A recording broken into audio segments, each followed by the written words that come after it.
Today's selection is Sing Hallelujah.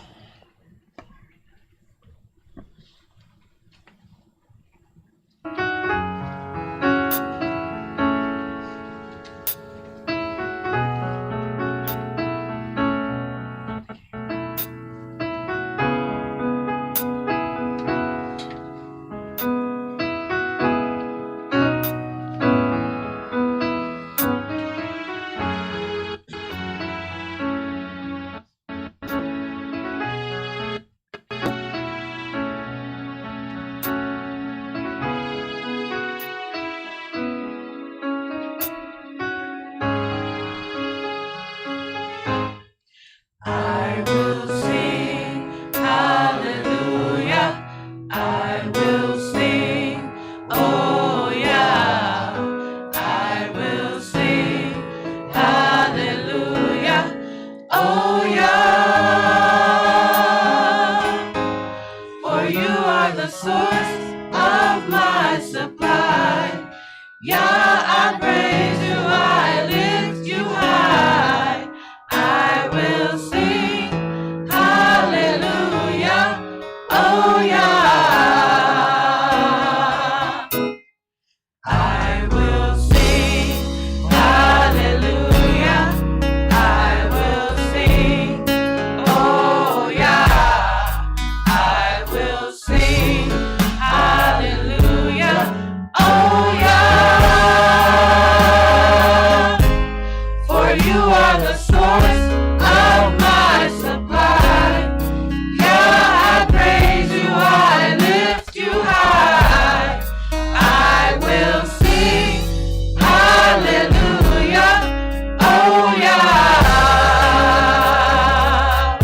He's given us. He has given us hills and mountains. He's given us. He has given us level plains. He's given us. He has given us food and clothing. He's given us. Shelter from the storm and the rain. He's given us. He has given us hills and mountains. He's given us. He has given us level plains. He's given us. He has given us food and clothing. He's given us. Shelter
Thank you, Yah.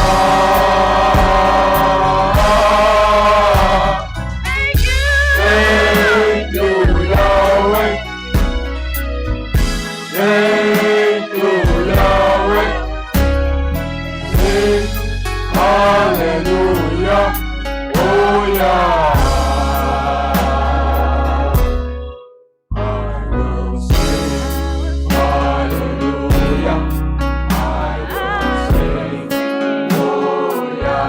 I will sing hallelujah.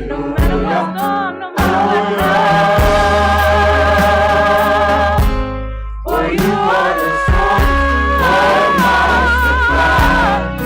God, praise you, I lift you high.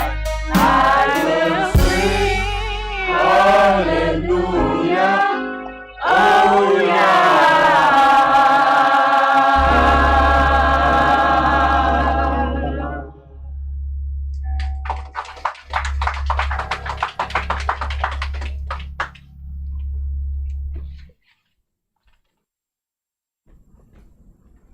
The oracles of the UCI. 1 Peter chapter 4, verses 7 through 11. But the end of all things is at hand. Be you therefore sober, and watch unto prayer. And above all things have fervent love among yourselves, for love shall cover the multitude of sins. Use hospitality one to another without grudging. As every man has received the gift, even so minister the same one to another as good stewards of the manifold grace of Elohim. If any man speak, let him speak as the oracles of Elohim. If any man minister, let him do it as of the ability which Elohim gives, that Elohim in all things may be glorified through Yahshua the Mashiach, to whom be praise and dominion forever and ever. Amen. Ephesians chapter 4, verses 29 through chapter 5 and verse 4. Let no corrupt communication proceed out of your mouth, but that which is good to the use of edifying, that it may minister grace unto the hearers. And grieve not the Holy Spirit of Elohim, whereby you're sealed until the day of redemption. Let all bitterness and wrath and anger and clamor and evil speaking be put away from you with all malice. And be you kind one to another, tender-hearted, forgiving one another, even as Elohim for Yahshua's sake has forgiven you. Be you therefore followers of Elohim, as dear children, and walk in love, as the Mashiach also have loved us, and has given himself for us an offering and sacrifice to Elohim for a sweet-smelling savor. But fornication and all uncleanness or covetousness, let it not be once named among you as becomes saints. Neither filthiness, nor foolish talking, nor jesting, which are not convenient, but rather giving of thanks. Ecclesiastes chapter 5, verses 1 and 2.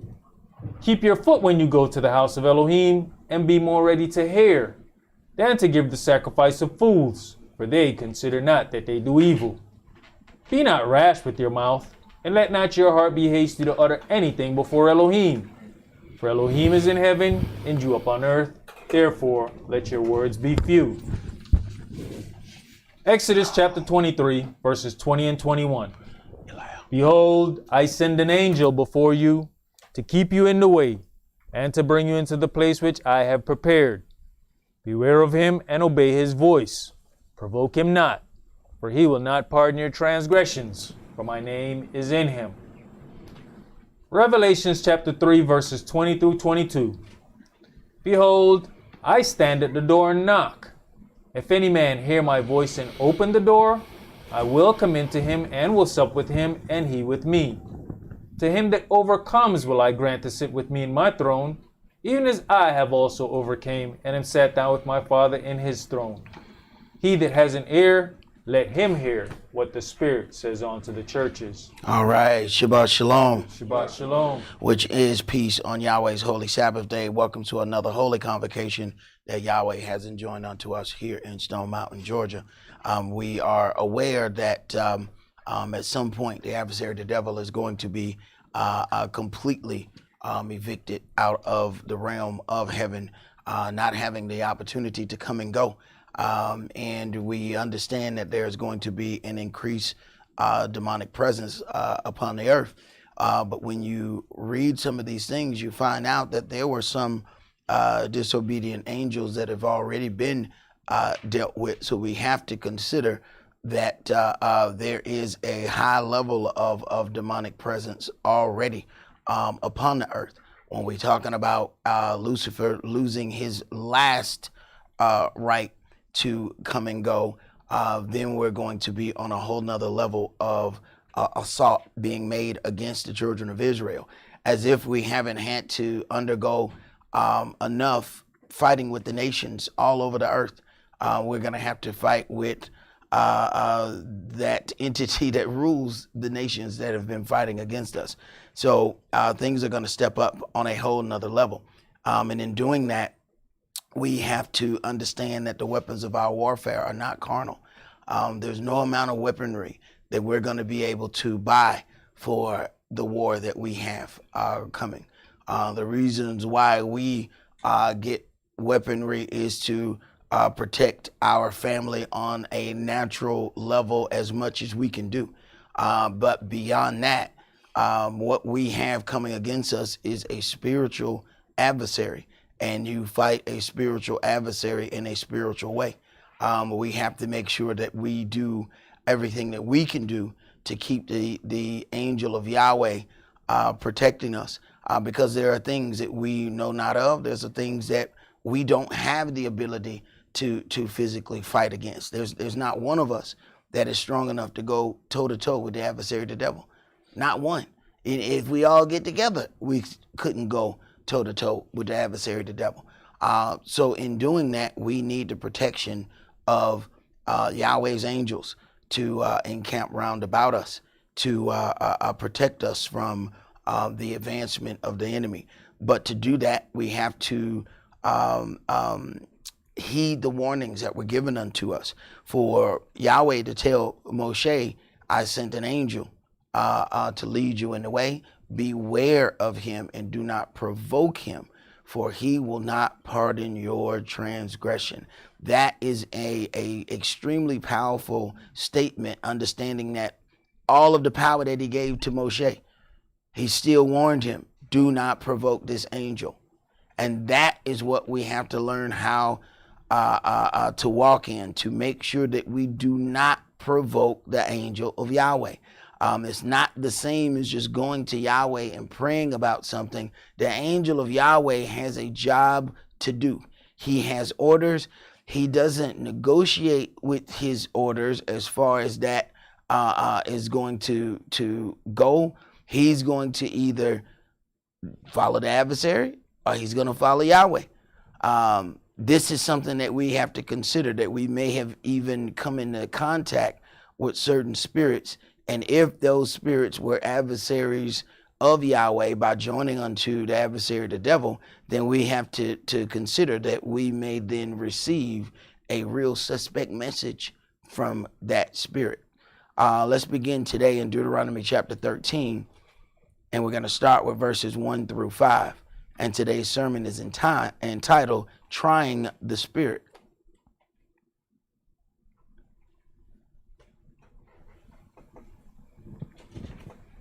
Deuteronomy chapter 13 and verse 1. If there arise among you a prophet or a dreamer of dreams, and gives you a sign or wonder, and the sign or the wonder come to pass, whereof he spake unto you, saying, let us go after other gods, which you have not known, and let us serve them. Now, you have to understand that in this day and time, nobody is going to ask you to go and serve another god. They're going to invite you to a gathering, or they're going to invite you to come and do some work with them. Later on, you're going to start to notice that they do this differently, or they do this differently, and then they do that over there differently. Before you know it, then you realize later that you have now began to serve another god. But nobody's going to invite you to come and serve another god. Do understand that. So if you're reading this and you're thinking, if somebody invite me to serve another god, I'm going to deal with them. They're not going to ask you that. You have to understand that Lucifer is not that simple. Lucifer don't show up with a shirt that said Lucifer. I mean, how easy would that be to cast them out? Oh, which one we need to get rid of? Probably the one that said Lucifer on the shirt. That would be too easy to figure out. Do you think that's how he gonna show up? So do not think that this is going to be how this is going to be presented to you, that somebody's just going to ask you to come and serve another God. They're going to present to you another doctrine. The other doctrine is presented by the adversary, the devil. The adversary, the devil, is the other God. Go ahead. Verse 3. You shall not hearken unto the words of that prophet or that dreamer of dreams, for Yahweh your El proves you. Right. So Yahweh is not going to remove that from you. What we want is for Yahweh to remove everything that's going to cause us an issue. There's certain things that Yahweh knows is an issue, and he leaves it right there. You got to come and walk past that issue every morning. Because in that, you are strengthened. If he completely takes away the problem, where is your strength? Where is your growth? And how does he even know that you are prepared for the spiritual war that he has you designated for? Go ahead. To know whether you love Yahweh your El with all your heart and with all your soul. You shall walk after Yahweh your El and fear him and keep his commandments and obey his voice, and you shall serve him and cleave unto him. And that prophet or that dreamer of dreams shall be put to death, because he has spoken to turn you away from Yahweh your El, which brought you out of the land of Egypt and redeemed you out of the house of bondage. Right. So anyone that comes with a doctrine that tries to pull you away from Yahweh has gotten him or herself in quite a pickle, and they have no idea. Go ahead. To thrust you out of the way which Yahweh your El commanded you to walk in, so shall you put the evil away from the midst of you. All right, let's go to 1 John chapter 4.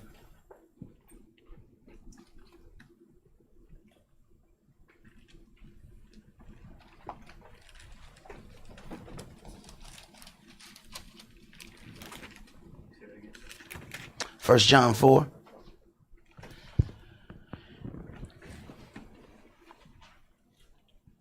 And we want to read verses 1 through 3.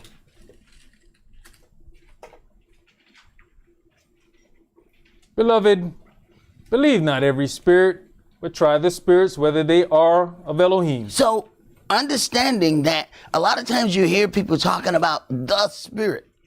And when you deal with just that in itself, we have to ask a whole lot of questions because there are many spirits. The book says there are many spirits. What spirit is being dealt with? Beloved, believe not every spirit. We know that there's a lying spirit. So how are you going to believe every spirit? You can't believe everything that is brought to you, no matter how theatrical it may appear. No matter how much the individual in front of you is delivering that message, they may be confused themselves. And now you look at their zeal and believe, oh, this must be true. I can tell they really believed it. Go ahead. Because many false prophets are gone out into the world. Hereby know you the spirit of Elohim. Every spirit that confess that Yahshua HaMashiach is come in the flesh is of El. And every spirit that confess not that Yahshua HaMashiach is come in the flesh is not of El. And this is that spirit of Antichrist, wherever you had heard that it should come, and even now already is it in the world. Now, this is a light statement today. You got to back up, 2,000 years and see who was claiming Yahshua at that point. See, everybody claims afterward. You have to back up and look at which ones were saying those things before it was widely accepted. That's where the proof is. Going into all of those things before everybody else accepts it. See, once everybody accepts something, it's easy to believe it. But what happened when you're the only one? What happened when Yahweh showed you something in the middle of the night and he hadn't revealed that to other people yet?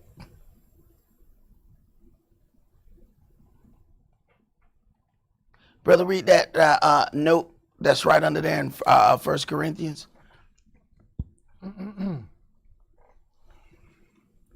Now in this that I declare unto you, I praise you not, that you come together, not for the better, but for the worse.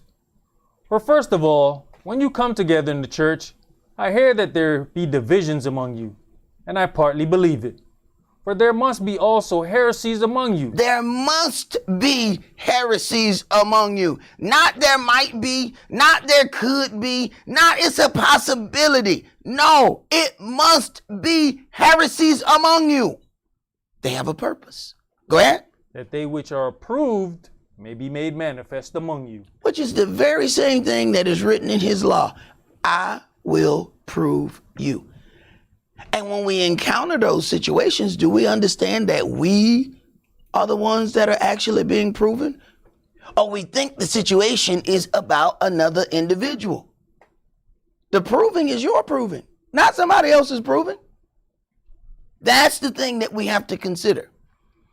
Go to the next graphic, and I want you to read the definition of spirit. H7307 from Strong's, Ruach. From H7306, wind, by resemblance breath. That is, a sensible or even violent exhalation. Figuratively life, anger, unsubstantiality, by extension a region of the sky, by resemblance spirit, but only of a rational being, including its expression and functions. Air, anger, blast, breath, excool, courage, mind, quarter, side, spirit or spiritual, tempest, vein, whirlwind. All right.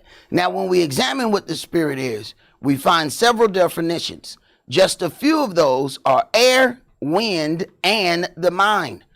The spirit then can be summed up as the mind that directs one into the course that he or she takes. The air or wind is the vehicle that brings the things that we hear that then enters into our spirit and form the thoughts of the mind. The scripture mentions several different types of spirits or mindsets, if you will. There is the spirit of jealousy, a lying spirit, spirit of wisdom, an evil spirit, the spirit of Elohim, spirit of sorrow, spirit of anguish, a broken spirit, humble spirit, haughty spirit, patient spirit, proud spirit, etc., etc. The list of spirits are truly innumerable because the spirit is the mindset of that individual. So what man allows his mind to be controlled by at that moment becomes the dominating spirit in his life. Every man chooses a spirit. The question is, which spirit does man choose? Let's go to Ephesians chapter 2.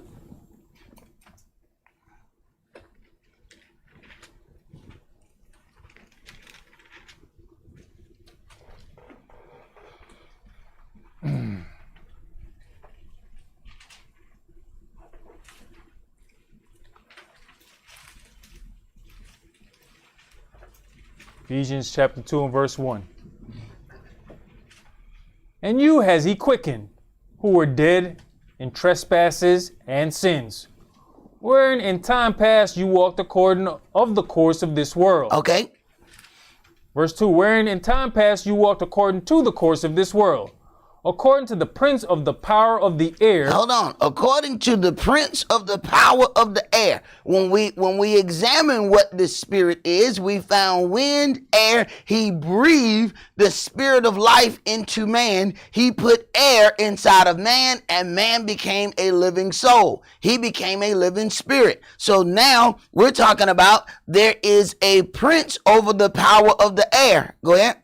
The spirit that now works in the children of disobedience. So consider, when the adversary, the devil, was saying all of these things unto Yahshua, he had authority. He had a job, which gave him power over certain things. He just did the job how he wanted to do the job. He didn't do the job how Yahweh wanted him to do the job, but he had authority according to the job that he has. It says the prince over the power of the air. Understand, the adversary, the devil, is a son. It says, and there came a day that the sons of Elohim came to present themselves, and Lucifer came also. Along with his connection to the family came a job and came power that went with that job. But he used that power as he saw fit, when he wanted to use it, how he wanted to use it, and to pull Yahweh's angels to be servants of his and not servants of Yahweh anymore. Go ahead.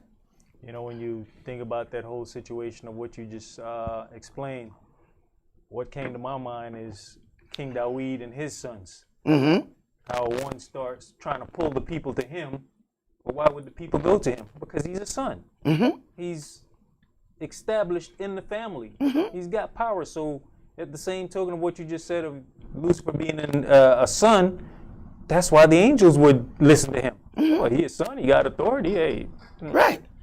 What it does is sometimes when something is close to something else, what people then is give it the authority and saying, well, what it's saying must be true. I mean, look how close he is to Yahweh. So what he's saying must be true. And it would be the furthest thing from the truth, but because of how closely they are connected and how closely they may have been seen amongst one another, then people give that credence as it must be true. But by the time they figure out that it is not, they have already gotten themselves in a heap of trouble. Go ahead, bro. Ephesians chapter 2 and verse 3. Among whom also we all had our conversation in times past, in the lust of our flesh, fulfilling the desires of the flesh and of the mind, and were by nature the children of wrath, even as others. So then by following the prince over the power of the air, we then became by nature children of wrath, meaning that at that point we were Lucifer's children. Do we ever consider that when we back up and look at our lives before we got into the truth, before a lot of us were baptized unto salvation, that before that we had been servants and children of the adversary, the devil, and not even knowing it? Then we would offer up prayers to God, which is a very, very broad statement. You have to ask yourself a question. What God came and answered them prayers that you were asking? Mm-hmm. Oh, God, I want this. And Lucy's like, sure, I'll give you that. Come on, son. Yeah. You need that? I'm going to give you 2 of them. There you go. Hope you kill yourself. Yahweh didn't operate like that. Yahweh not just going to give you something because you asked. He'll say, okay, well, let's see what I have to do to get you prepared for that. You want this? Okay, I'll give you that. You can ask something Tuesday night, and Yahweh says, yes, I'm going to give you that. It might be 5 more years of Tuesdays before you get that, though. That's how Yahweh works. Lucifer instantaneously. Oh, I'll have it there in the morning when you wake up. You ain't ready for none of that. None of that. You are not prepared for any of that. You don't even know what it means. Lucifer won't give you keys there. Yahweh didn't work like that. So his yes got a pause button on it. Yes, I'm going to give you that. But then I got to give you, but first, I got to give you this, I got to send you through that. I got to take this. I got to take that because these right here are going to mess up you understanding this. And then when you go here and then go there, then I can give these things that I took and I'm going to give those back. And then I'll give you that thing that you asked for. Because at that point, you'll be ready to receive it. That's how a true father works. You don't just give your son a motorcycle because he asked for a motorcycle and you got enough money to buy a motorcycle. He asked for a motorcycle. I got money for a motorcycle. Damn it, let's get him a motorcycle. Why not? Then there's that thing where, you know what? He never really learned how to ride a bike. Hey, what kind of daddy you are? This boy finna die. You didn't make sure he knew how to ride a bike, and you gave him a bike with a motor on it, so he can die faster. Go ahead, bro. You know, you were mentioning about Lucifer don't care if you die, and for most of people who are not paying attention, hey man, if you die in the wrong state of, in the wrong spiritual state, hey, you his. Hey. And he will love to convince you to go in the wrong way. So he can go ahead and count that soul. Yep. Yahweh, that's mine. Mm-hmm. Keep going, bro. That was it, or you want to continue? Yeah, keep going. Ephesians, let me get back. Yeah.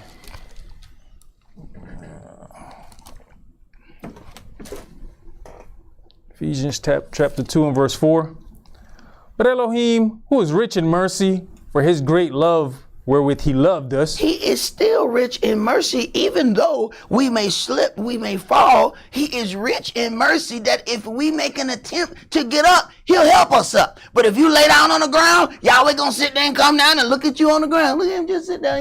He failed. He just gonna lay down there. But try to get up. And then Yahweh help you up. Why? Because you tried to get up. But if you're gonna lay down, he gonna sit there and look at you lay down. That's why certain situations that I get, I ain't answering that. You don't know to get up, then I ain't gonna help you up. Start acting like you want to get up, and I'll help you get up. But if you're gonna sit there and lay down and just talk about you on the ground, then I'm just gonna sit there and look at you on the ground. Because I've done that before. And tried to help somebody who really didn't care about helping themselves. And at the end of the day, I end up worse off than them. Because I learned you never care more about somebody's situation than they do. Then you the one to get yoked up. You keep trying to keep them out of jail, they right back in every situation that causes them to go right back to jail. You keep trying to keep them out of trouble, they right in all those situations that get them right into trouble. And you done spent this money, you done spent that money, you done lost this sleep, you done lost that sleep.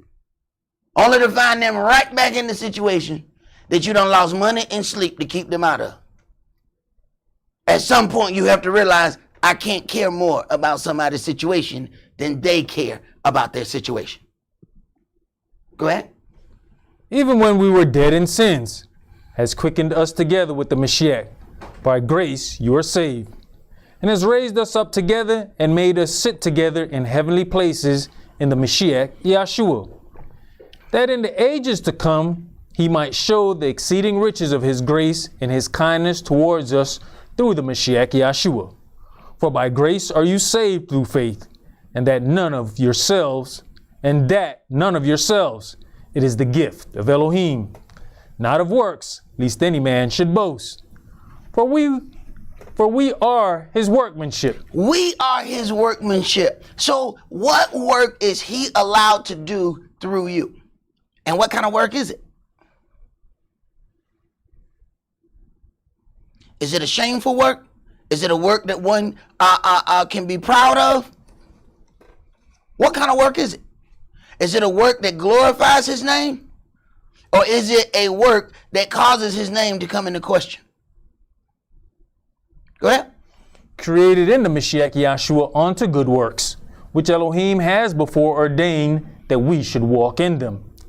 Wherefore remember that you, being in time past Gentiles in the flesh, who are called uncircumcision by that which is called the circumcision in the flesh made by hands. Right. So then you have Israel, and then you have the nations. Israel would be the circumcision. The nations would be the uncircumcision. So how we have doctrines or spirits going around that all of a sudden other nations are not allowed to have salvation, you have to ask yourself, what book are you reading? Because we can go in the Old Testament and find the same situation. If all the males get circumcised, then they can go and participate in those holy days. Those were not nations of Israel. So where does that spirit come from? Where does that doctrine come from? It's another God. So Israel worships many gods even to this day. While all the time looking just like you, while all the time wearing kufis, while all the time talking about, they have on Hebrew gear, they got a different doctrine, which means they worship a different God. Go ahead, bro. That at that time you were without Yahshua, being aliens from the commonwealth of Israel, and strangers from the covenants of promise, having no hope, and without Elohim in the world. But now in Yahshua HaMashiach, you who sometimes were far off are made near by the blood of the Mashiach. All right, let's go to Genesis chapter 2. So then we have to consider in the beginning, in verse 2 of this, it says, where in time past you walked according to the course of this world, according to the prince of the power of the air, the spirit that now works in the children of disobedience. So we have the prince of the power of the air, and his spirit works in the children of disobedience.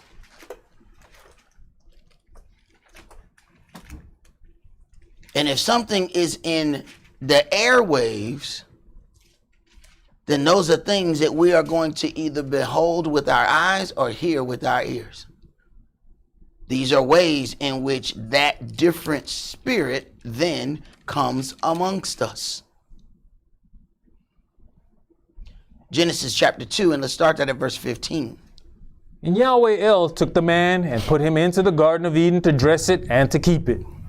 And Yahweh El commanded the man, saying, of every tree of the garden you may freely eat. Okay, so how is he getting this spirit from Yahweh? It is being told him. He is hearing the instructions. This is the doctrine. This is the spirit of obedience that is being given unto him. You shall eat of every tree, but, go ahead. But of the tree of the knowledge of good and evil, you shall not eat of it. For in the day that you eat it thereof, you shall surely die. The day that you eat of it, you shall surely die. Now go to chapter 3, and let's start that at verse 1.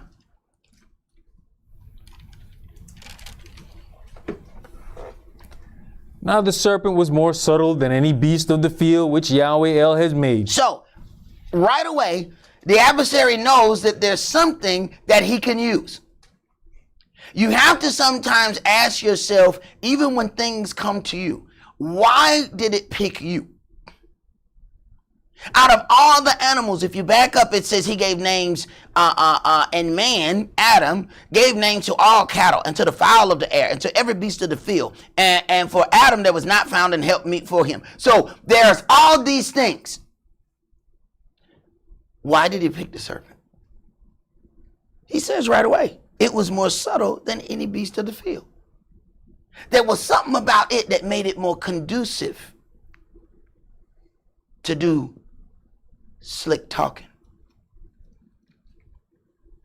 Being that he is the prince over the power of the air, being able to use something that can speak in a way to get other people to join in unto this spirit made it more conducive. We've seen situations where what? Yahweh made the ass speak. Why you didn't use that? This thing that's got a forked tongue is more conducive to the prince over the power over the air. I can use this thing better. So it has picked the thing that it's going to use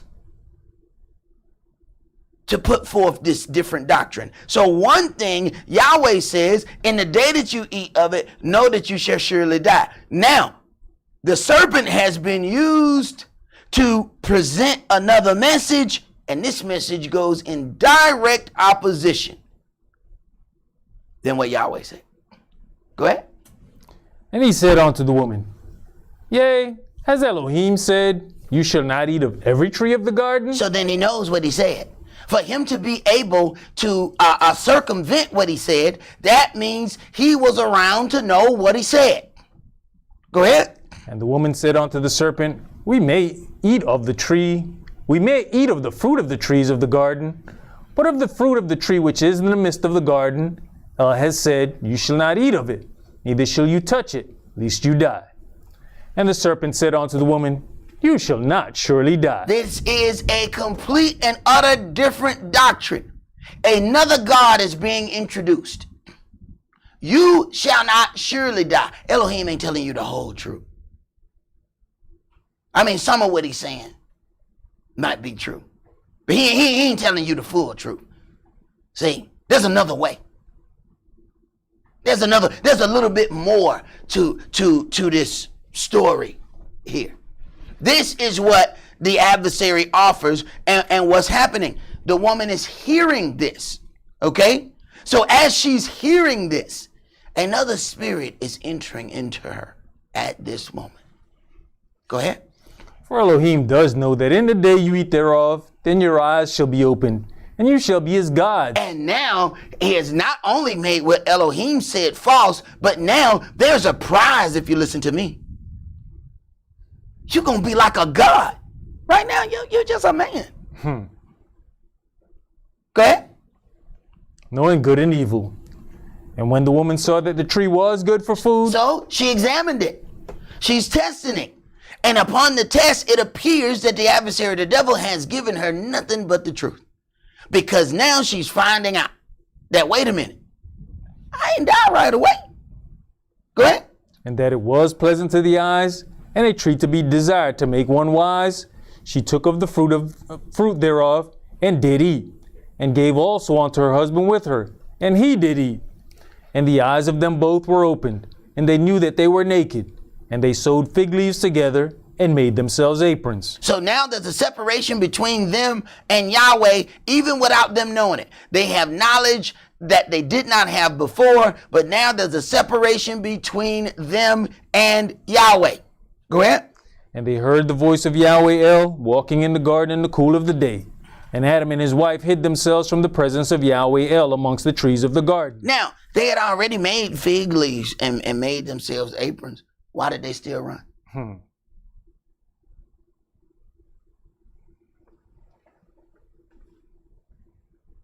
Separation has been caused. See, when separation has been caused, you don't have to worry about you leaving people. They're gonna leave you.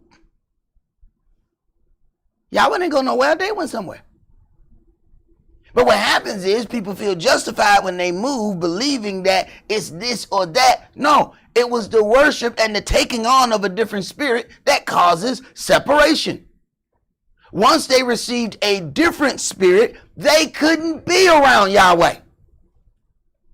They had to leave. They hear Yahweh coming, they take off running. Yahweh hadn't uttered judgment. He hadn't done anything. Just his mere showing up made them get out of Dodge. There's two spirits at hand here. So when the spirit of the adversary has taken over and you have taken hold of that spirit, Yahweh's spirit now is a competing spirit. It says you can't follow Elohim and Mammon, for you're going to love one and hate the other. As soon as the other spirit comes into the mix, Yahweh comes as he has done before. All of a sudden now they take off running. Go ahead, brother. Yeah, people do it all the time when you walk up in a building. Yeah. When they see you and they already know and they like, I don't want to deal with him. They already know. Right. Yeah, we got to get that mic fixed, man. You got your R&B voice on. You know what I'm saying? I feel like I should have played soft music when that brother started talking. You know what I'm saying? Hey, go ahead, bro. And Yahweh El called unto Adam and said unto him, where are you? And he said, I heard your voice in the garden, and I was afraid, because I was naked, and I hid myself. Right. What brought fear? Why are you now afraid of Elohim? You weren't afraid of Elohim before. Now you are afraid of Elohim? What are you scared of? All of a sudden, Yahweh who made man is now turned into a man-eater? Oh, he looked delicious. Where you get that from? That other God that you've communed with. See, that's what happens when you take on another spirit. It has you looking at other people and other situations like they trying to do something to you. See, the mind of a paranoid schizophrenic actually believes that everybody near is trying to harm them. And in their belief that everybody is trying to harm them, what happens? They end up harming people. Man, they coming near me. Or they want this and they want that. And man, you need to calm down. And in their belief that you're going to harm them, they end up doing something to you. So you're not safe around the paranoid individual. Go ahead. You know, brother, when you look at this whole situation, there was only one tree that they were told not to eat of. Mm-hmm. And the tree of life is there. He did not mention do not eat from the tree of life. He did not. You know, but in the end, he made a decision to keep the tree of life away from them. I mean, we've got it in front of us. How many people are choosing to eat of the tree of life? Mm-hmm. Funny thing, what are these pages made from? Come from a tree, right? Will you eat of this tree and live forever? That's the question. What did he tell man? He said, hey, I got a scroll before you eat it. Mm-hmm. When Yahshua gave the man sight, when he first gave him sight, he said, you know, what do you see? I see men as trees. Yahshua had to go back. Wait a minute. You have to wonder, did Yahshua give him too much at that point? He like, oh man, let me take some of this back. You might go crazy. Well, I gave you too much there. His first thing was, I see men as trees. Now, what did he really see? Because man was brought forth out of the ground. Trees come forth out of the ground. What kind of sight had Yahshua given him? Oh no, I got. Let me take some of that back. Come here, come here. Now tell me what you see. Oh, I see men. Oh, okay, all right. Woo, woo, woo. I don't know. You know, hey. You mess around and ask for the wrong thing, you know, I want to see spirits. And then you'll never get no sleep, no more, ever again. It's spirits everywhere. See, that's what you asked for. That's what you asked for. You sure you want to see spirits? You find out that there's 15 more entities in this room than what you think it is? You sure you want to see that? Mess around, try to go to sleep, and keep looking. Man, what are these? Keep walking around here. Right. You have to wonder, what did Yahshua give? Have you ever heard of Yahshua making any mistake in a blessing? In a healing? You don't think that's peculiar that he put this stuff over this man's eyes and the man said, I see men as trees? Did he not heal him, or did he heal him too much? Go ahead, bro. Verse 11. And he said, who told you that you was naked? Uh-huh. Have you eaten of the tree whereof I commanded you that you should not eat? Right. Who have you been talking to? Which is the question that the man should have asked his wife. Yahweh then comes. See, this is the picture of righteousness as it starts being implemented. You see what Yahshua, or what Yahweh does when he shows up. Who told you that? That's what the man should have asked when he was communing. Who told you that? What spirit gave you that information? Because it is different from the information that I received and different from the information that I gave to you. Who told you that? Why is the first time the question is asked, who told you that? Why is that coming from Yahweh? That should have came from the man first. Who told you that? Even when the angel showed up during the time of Samson, there was a question, a conversation with the woman. The angel came to the woman. Mm-hmm. The angel did not come to the man. But what happened?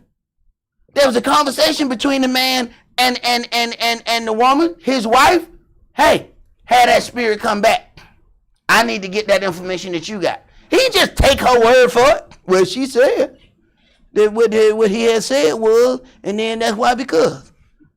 And we gonna live our whole life by what her them said.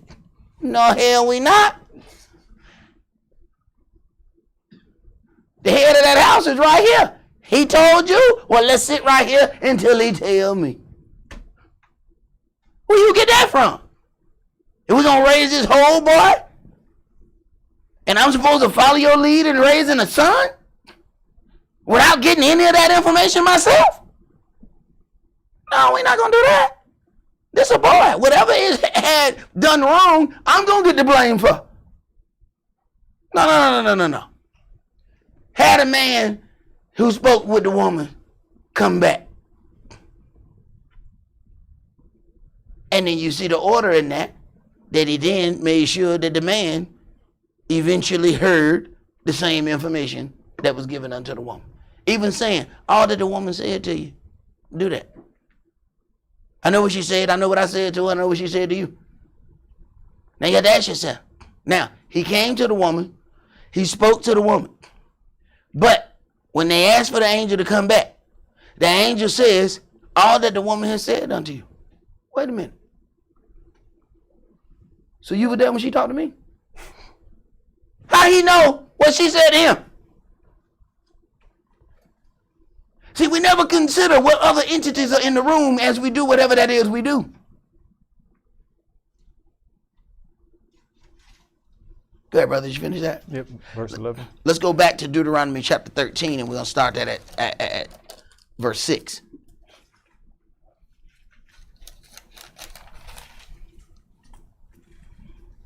There's times that you may be in a room by yourself, and all of a sudden you feel the hair on your arms stand up.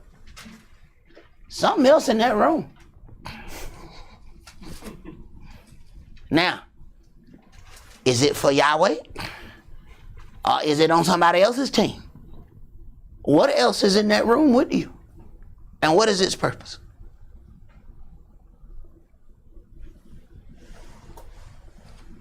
Deuteronomy chapter 13, and let's start that at verse 6. If your brother, the son of your mother, or your son, or your daughter, or the wife of your bosom, or your friend, which is as your own soul. He doesn't care how close it is to you.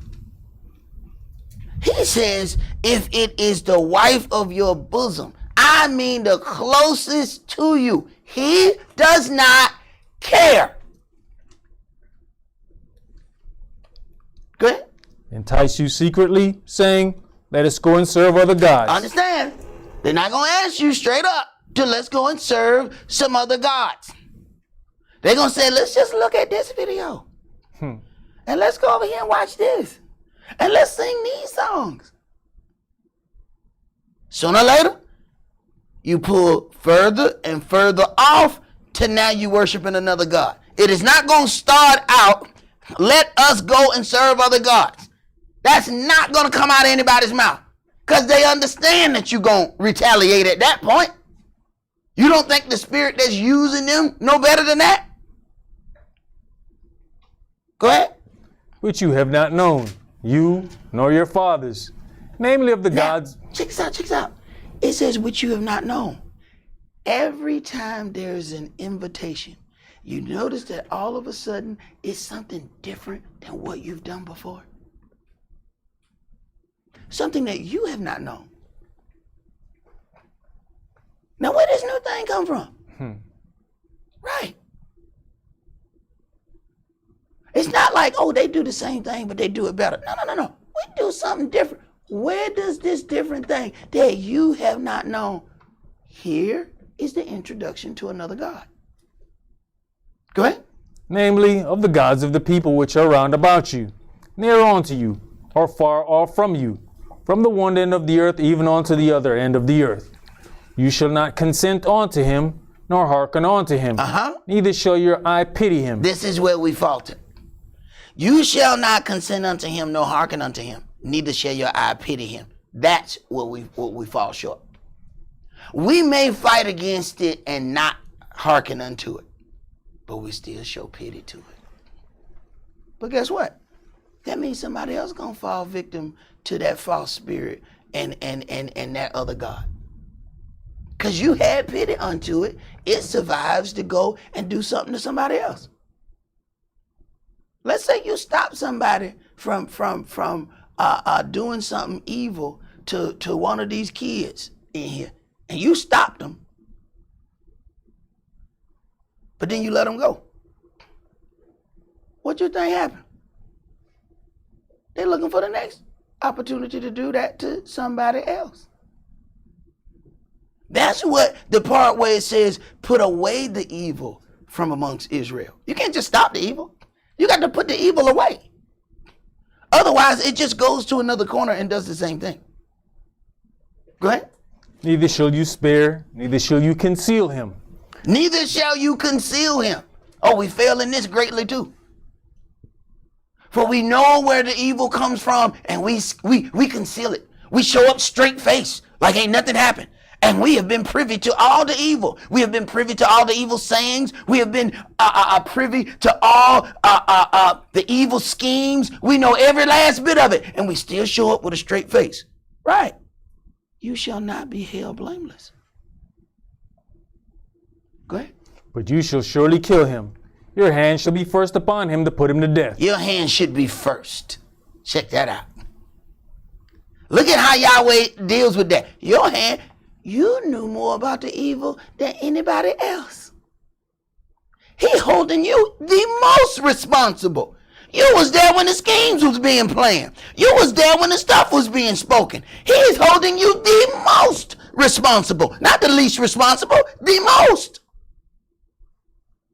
Go ahead.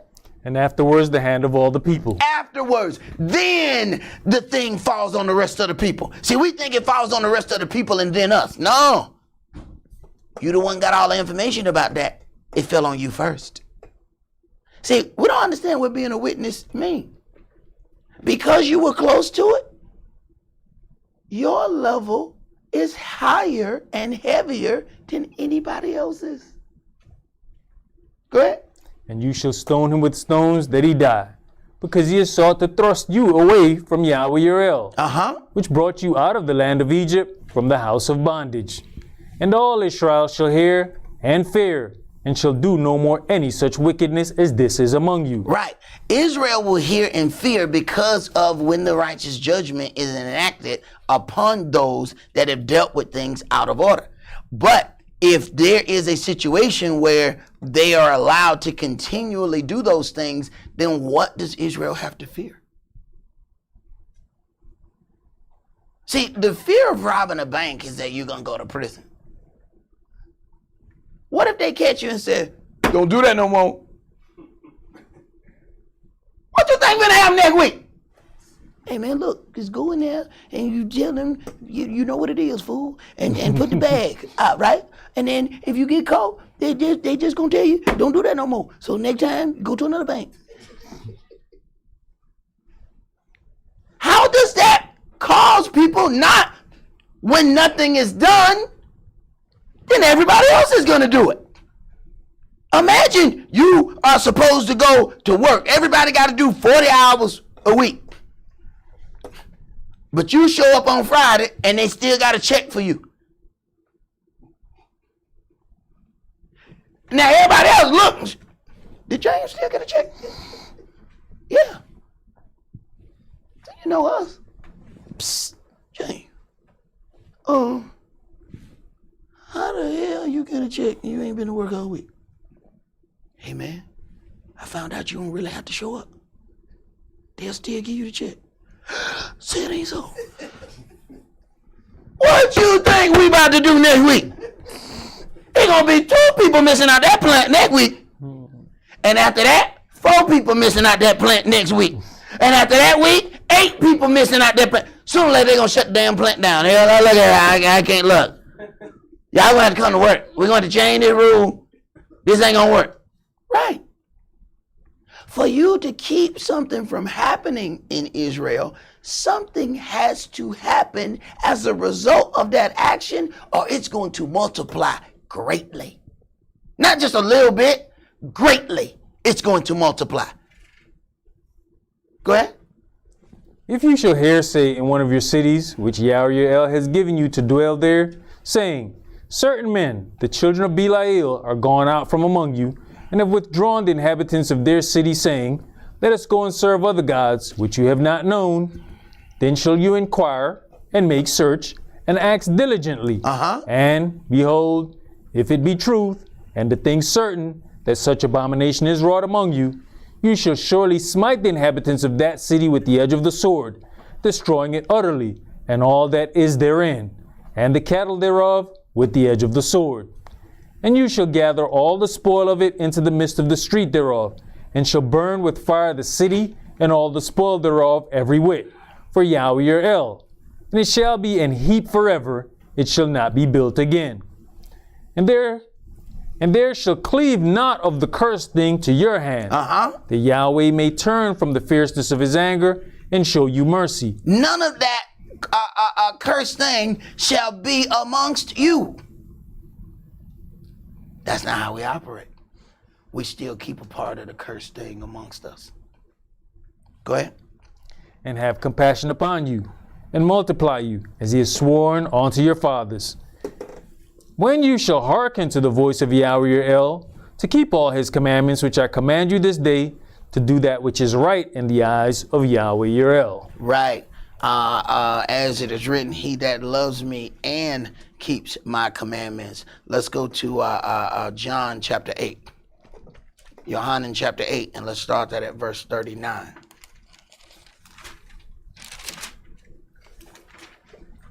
As it is written, there are many that believe with their mouths. There's a lot of talking. But when it comes down to actions and when those things are presented in their lives, all of a sudden you find out that the talk is empty.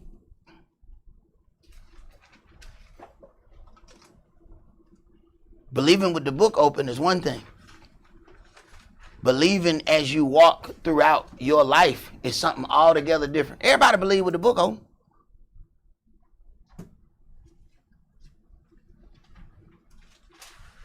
Yohanan chapter 8, and let's start that at verse 39.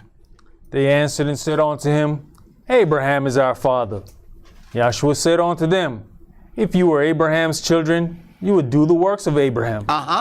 But now you seek to kill me, a man that has told you the truth, which I have heard of Elohim. This did not Abraham. Right. You find out the power of truth. Truth causes so many issues. You have to think about what Yahshua said. Yahshua said, I didn't come to bring peace but a sword. And you think, okay, man, you know, Yahshua came to bring, you know, tumult. No, truth does that. All you got to do that is tell truth. Truth don't take care of that. Go ahead. You do the deeds of your father. Then said they to him, we be not born of fornication. We have one Father, even Elohim. Yahshua said unto them, if Elohim were your father, you would love me. For I proceeded forth and came from Elohim. Neither came I of myself, but he sent me. Why do you not understand my speech? Even because you cannot hear my word. Wait a minute. If the spirit is the wind, the air, the mindset, you have an educated group of individuals who are educated in the world. Educated in the word, I'm sorry. How is it that they cannot hear his speech?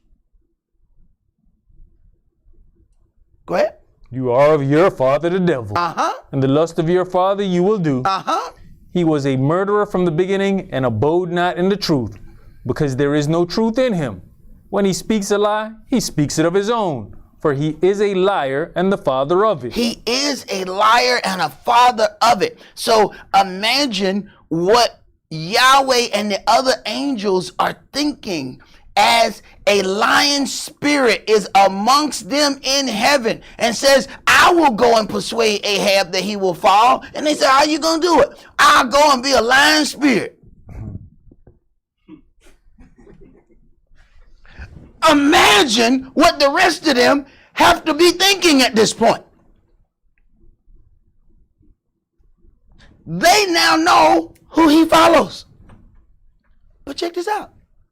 Yahweh let him go do the work. Go ahead and you shall prevail. I'll be hot diggity dog. Look at that. And one of Lucifer. So he knows that he has people in his presence that are not on his team. He's looking, how are you going to do this again? I'm going to go and I'm going to be a lion spirit. Okay. All right. But then nobody else, that was nobody else's way of doing that. Nobody else was going to go and lead him by way of lying. But you are going to lead by way of lying. Now, since the adversary, the devil, is the father of a lie. So if you are it's so easy for you to embrace lying. We kind of know who you've been hanging out with then. Because you have shared that lying spirit with the adversary himself, and now you are so bold as to suggest your remedy for a situation is to lie and openly talk about the lie. You know how bold you got to be to tell Yahweh that you finna go and lie? Oh, you might have been lying for a minute. For that to be your remedy and for you to suggest, this is how I'm going to do it. Go ahead. And was comfortable with the thought process of saying it. Was absolutely comfortable. And you know, when you do something 1 or 2 times, you ain't that comfortable yet. You know. But when you done got away with it a few times, oh yeah, I got the line thing down. Yeah. What you doing? I'm doing my lie exercises. Oh, okay. Go ahead, bro. And because I tell you the truth, you believe me not. Uh-huh. Which of you convinced me of sin? Which of you convinced me of sin? Not which one of you have I done something that you didn't like. Which one of you convinces me of sin? You find out what Jake convinces you about or convicts you about is something that they don't like. That ain't gonna hold up in the court of Yahweh. There ain't the court of you don't like. There's the court of the law. Produce your cause. Is it lawful? Is it unlawful? They do not have a court of unlikes. Man don't even have that. Hear ye, welcome to the court of unlike. I'm the judge presiding, Dr. Unlikeness. What the hell is that? What court that is? Ain't no court of unlikeness. Nobody care what you like. There's a court of law. You have to present a law that somebody broke. You can't present a spirit of unlikeness. I hold them guilty of doing things that I don't like. Now sentence them, Yahweh. Sentence them. Read, brother. And if I say the truth, why do you not believe me? He that is of Elohim hears Elohim's words. You therefore hear them not, because you're not of Elohim. Right. So now the communing of a different spirit has now caused them to not be able to hear the things of this spirit, which eventually causes further separation because they can only hear the things of the spirit that they are entertaining. Interesting. Go ahead. Then answered the Yehudis and said unto him, Say we not well that you are a Samaritan and has a devil? Yahshua answered, I have not a devil, but I honor my Father, and you dishonor me. And I seek not mine own glory. There's one that seeks and judges. Verily, verily, I say unto you. You know how bold you got to be to say that Yahshua is a devil? But this is hindsight, okay? Hindsight, we can look at that and say, man, they were bold. But in the moment being caught up in the moment, there's the thing of self-preservation. And self-preservation causes you to do whatever you need to do to preserve what you have at that moment. So this may look one way to us because we're reading it hindsight. But what things do we do when we are presented with a situation and self-preservation kicks in? Go ahead. Verily, verily, I say unto you, if a man keep my saying, he shall never see death. Then said the Yehudis unto him, Now we know that you have a devil. Abraham is dead, and the prophets, and you say it, if a man keep my saying, he shall never taste of death. Are you greater than our father Abraham, which is dead, and the prophets are dead? Who maketh you yourself? Yahshua answered, If I honor myself, my honor is nothing. It is my Father that honors me, of whom you say that he is your El. Yet you have not known him, but I know him.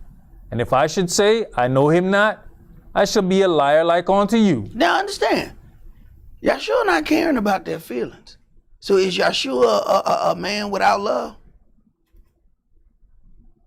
He said, I would be a liar like you. Go ahead. But I know him and keep his saying. Your father Abraham rejoiced to see my day, and he saw it and was glad. Then said the Yehudis unto him, You are not yet 50 years old, and have you seen Abraham? Yahshua said unto them, Verily, verily, I say unto you, before Abraham was, I am. Right. They said, you ain't even no elder. You ain't even 50 years old. And have you seen Abraham? The whole part about the spirit is already eluding them. They don't understand that at baptism, that spirit that came upon that body is not the man that they are talking to. See, that's the thing of the spirit, where you think you understand what you're dealing with, and it's something altogether different. They are looking at a man telling him about his natural age, yet you're dealing with a spirit that has no age. But they don't see that. We deal with what we see. Go ahead. Then took they up stones to cast at him. But Yahshua hid himself and went out of the temple, going through the midst of them, and so passed by. All right, let's go to Romans chapter 6.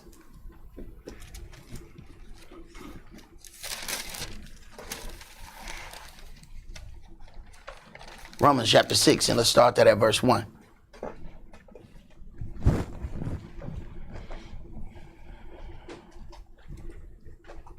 What shall we say then? Shall we continue in sin, and grace may abound? Elohim forbid. How shall we that are dead to sin live any longer therein? Know you not that so many of us as were baptized into Yahshua HaMashiach were baptized into his death? Therefore we are buried with him by baptism into death, that like as the Mashiach was raised up from the dead by the glory of the Father, even so we also should walk in newness of life. Right. And some of these individuals who approach unto you doing so much talk, you should ask, so when was your baptism again?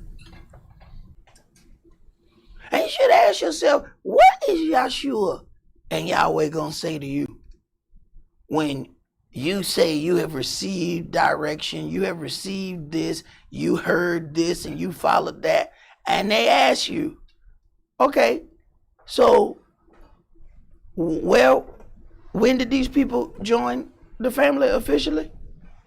What you mean? When was their baptism? You know, the ones who were teaching you. Oh, no, they never got baptized. If you went to a doctor and he said, we about to do this operation. All right. So when you went to medical school? Oh, I didn't go to medical school. I said, what the hell? Where you learn how to do operations at? Oh, I stayed at a Holiday Inn Express last night. Man, you ain't opening me up. But you're gonna let somebody that has absolutely no credentials whatsoever talk to you. You have to ask yourself, which one is the fool? The one doing the operation, or the one who laid down on the table and let some unqualified fool open him up? Which one of y'all is the bigger fool? Go ahead, bro. For if we have been planted together in the likeness of his death, we shall be also in the likeness of his resurrection. Knowing this, that our old man is crucified with him, that the body of sin might be destroyed, that henceforth we should not serve sin. For he that is dead is freed from sin. Now if we be dead with the Mashiach, we believe that we shall also live with him. Knowing that the Mashiach being raised from the dead dies no more, death has no more dominion over him. For in that he died unto sin once, but in that he lives unto Elohim. Likewise, reckon you also yourselves to be dead indeed unto sin, but alive unto Elohim through Yahshua HaMashiach, our Adonai. Let not sin therefore reign in your mortal body, that you should obey it in the lust thereof.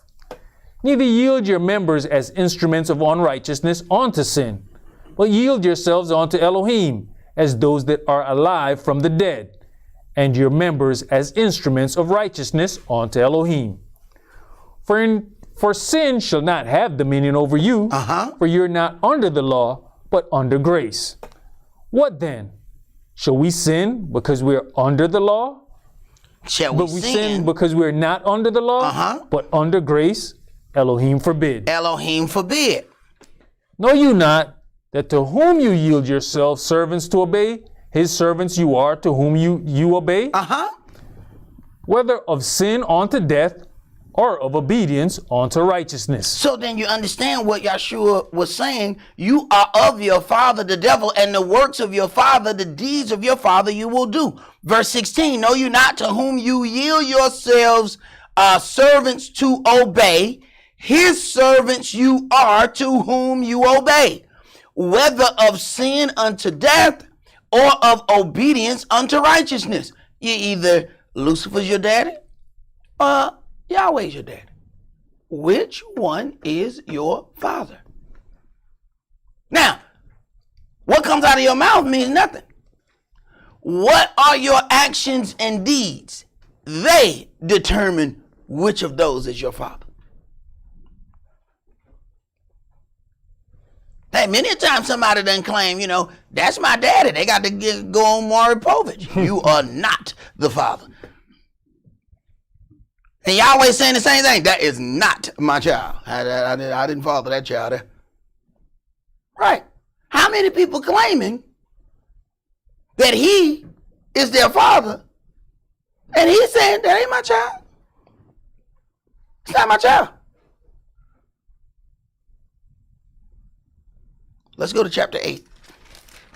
Romans chapter 8, and let's start at verse 1.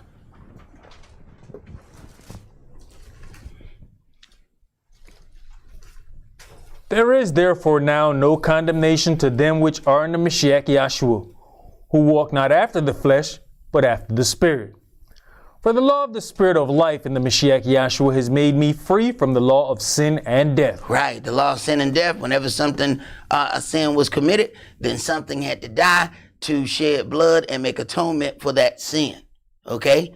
For the law of Spirit of life in Yahshua is that Yahshua has died for that sin, so we do not have to commit a physical sacrifice to make atonement.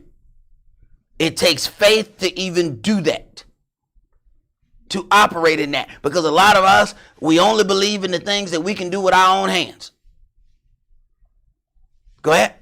For what the law could not do, in that it was weak through the flesh, Elohim sending his own Son in the likeness of sinful flesh, and for sin, condemned sin in the flesh, that the righteousness of the law might be fulfilled in us, who walk not after the flesh, but after the Spirit. For they that are after the flesh do mind the things of the flesh, but they that are after the Spirit, the things of the Spirit. For to be carnally minded is death, but to be spiritually minded is life and peace. Because the carnal mind is enmity against Elohim, for it is not subject to the law of Elohim, neither indeed can be. So you have a whole lot of people telling you that they're not subject to the law. What they are telling you is they are of the carnal mind. They say, I ain't subject to the law. Go ahead. So then they that are in the flesh cannot please Elohim. But you are not in the flesh, but in the Spirit, if so be that the Spirit of Elohim dwell in you. Now, if the Spirit of Elohim dwells in you, there's a certain direction that you're going to be led in. Go ahead. Now, if any man have not the Spirit of the Mashiach, he's none of his. Now, if any man have not the Spirit of the Mashiach, he is none of his. In other words, Yahweh is going to say, that is not my son, that is not my daughter. Go ahead. And if the Mashiach be in you, the body is dead because of sin, but the Spirit is life because of righteousness. If the Mashiach be in you, the body is dead. Instead of talking about what you think and believe and what you want, you more move so as to what the Spirit is directing, and then deal with what you want after that. We do that in the other order. What we want first, and then what the Spirit wants. Go ahead. But if the Spirit of him that raised up Yahshua from the dead dwell in you, he that raised up the Mashiach from the dead shall also quicken your mortal bodies by his Spirit that dwells in you. Therefore, brethren, we are debtors, not to the flesh, to live after the flesh. For if you live after the flesh, you shall die. But if you, through the Spirit, do mortify the deeds of the body, you shall live. For as many as are led by the Spirit of Elohim, they are the sons of Elohim. Right. Not because they said they are the sons of Elohim, but they are sons of Elohim because they are led by the Spirit of Elohim. And the Spirit of Elohim has a specific jobs for individuals. And you can't abandon that purpose or that job as it suits whatever your physical situation is at that moment. That's the whole reason we say Yah's will. I'll see you tomorrow, Yah's will. Meaning what? It is my plan to see you tomorrow. But if Yahweh gives me some other direction in between when I leave you today and when I see you tomorrow, then that's what I'm going to be doing, and I won't see you. It won't be because I just wanted to play snuggly and footsie and I just didn't get out of bed. I can't say that was Yahweh's will. Didn't that happen? I happened. I just wanted to play snuggly and footsie. I can't then put that on my Elohim. Why hast thou made me play snuggly and footsie? How's that his fault? Now you going somewhere and your vehicle stop in the middle of the road. Hey, that ain't a damn thing to do with you. Hey, I just had a vehicle and a trailer stop.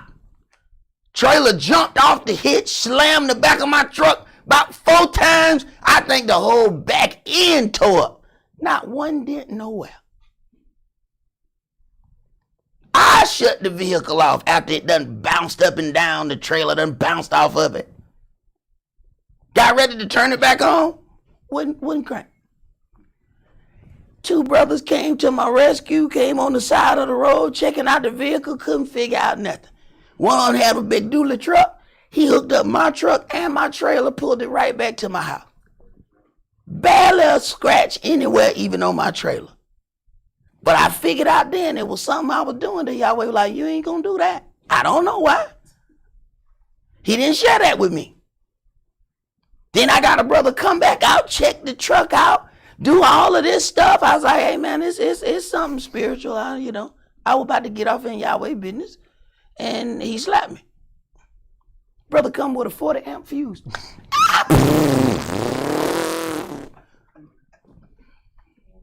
You playing. I got a big truck with 20-inch mud tires. It shut down in the street for a 40 amp fuse. That, my friend, is the presence of Yahweh. 40 amp fuse. I'm towing a trailer. A 40 amp fuse. You learn to laugh when you look and say, you know what? He could have tore up this entire vehicle. He could have tore up this trailer. He could have did a whole lot of damage. What I really just got is a slap in the fuse. I take that. Thank you. That's when you learn how to praise Yahweh even when something don't work out for you. Go ahead, brother. I was gonna say the joke is the vehicle was running, you turned it off. Yep, I did. Well, after the trailer had slammed into the back of it so many times, I was paranoid about what had happened back there. First of all, the trailer could have jackknifed. Mm-hmm. Okay, the trailer stayed straight. I mean, it was like a string and a bow, pow, pow. I mean, it just kept knocking. I was like, oh man, it done tore up my tailgate. It done tore up everything. It ain't touched it. Hadn't touched it at all. I was a little bit confused when I went back and I didn't see no dent. I said, now how in the hell are there no dents? Now, instead of trying to figure out why the hell my truck won't crank, I'm trying to figure out why the whole back end not tore up. So I'm looking everywhere because what I heard was a very horrible sound. Okay? So I'm trying my best to figure out something should be dented. And this one little thing turned about a half of an inch. I said, all that hidden, that's all it did. It confused the brothers when they came out there. You know? Damn, brother, that's all it did. Yeah, that was Ruel's voice, by the way. I'm sorry.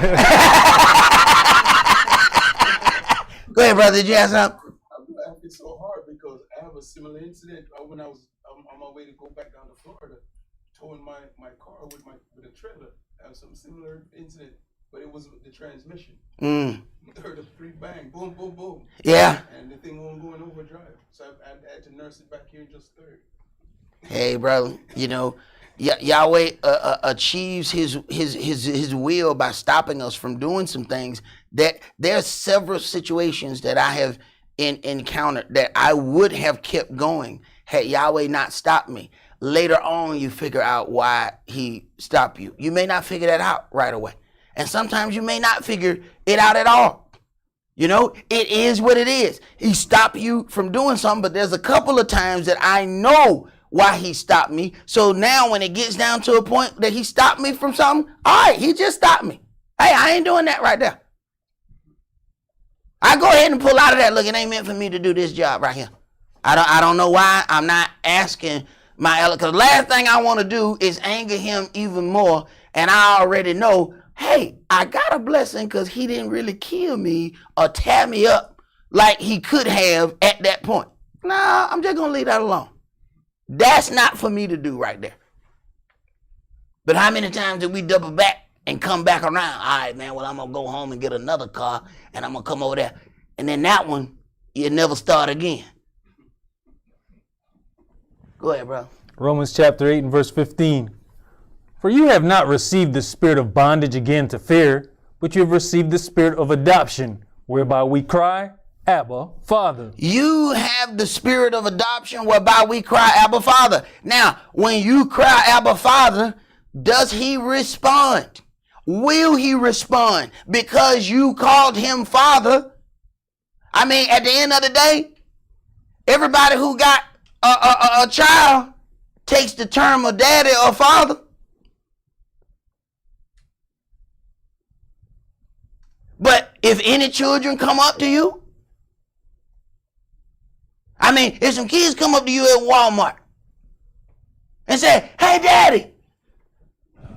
Excuse me. Hey, wait. Now, you might have a daddy, okay? Now, and I have accepted the term of daddy, but I ain't your daddy. You understand what I'm saying to you? So, you know, no, but I heard there was 2 other people over here. They call you daddy. Yeah, daddy is the title that I have. I'm just not your daddy. You understand what I'm saying to you? Hey, he always takes on the same situation. Yes, I am a father. I'm just not yours. Go ahead, bro. The Spirit itself bears witness with our spirit that we are the children of Elohim. And if children, then heirs, heirs of Elohim, and joint heirs with Yahshua, if so be that we suffer with him. If so be that we suffer with him. And as soon as any suffering come, we take off running. We take off running. He said, and this is how you shall know that you are my children. Go ahead. That we may be also glorified together. All right, let's go to Galatians chapter 4.